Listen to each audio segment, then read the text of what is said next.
நடந்த ஒரு சம்பவம். ஒரு 4 மாதத்துக்கு முன்னாடி எங்கள் அம்மா இறந்துட்டாங்க.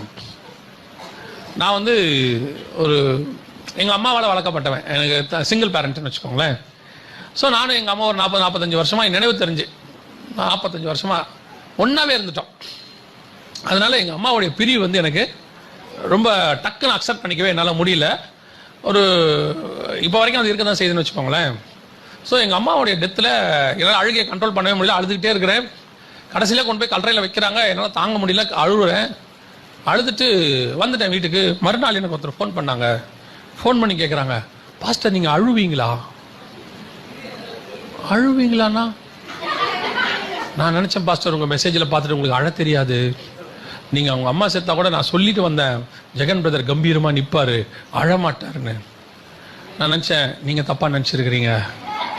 மேடையில் பேசுகிறத வச்சு முடிவு பண்ணாதீங்க.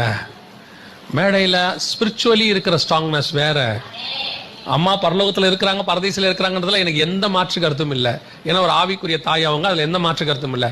ஆனால் சரீரத்தில் கூட இருந்த ஒரு ஆள் நம்ம என்ன செஞ்சுருக்கிறோம்? இழந்திருக்கிறோம். ஆட்டோமேட்டிக்காக இருந்தது என்ன ஆகுது? உடையுது. நேற்று ஒரு கணவரை வந்து 80 வயசில் ஒரு அம்மா இழந்துட்டாங்க.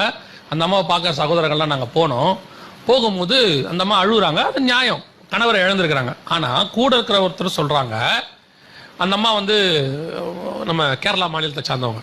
அவங்க சொல்கிறாங்க, கேரளாலலாம் செத்துட்டு அழமாட்டாங்க, கேரளாவில் வந்து மரணத்தை வந்து சந்தோஷமாக எடுப்பாங்க, வீடியோ எடுப்பாங்க, ஃபோட்டோ எடுப்பாங்க, கல்யாணம் மாதிரி நடத்துவாங்க.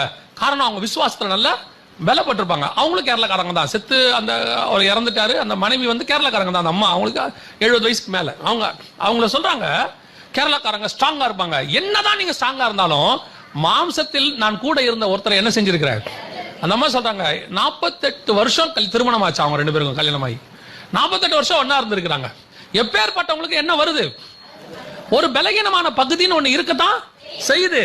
அதைத்தான் சொல்றேன், எலியா நம்மை போல ஒரு பாடுள்ள ஒரு மனுஷன்.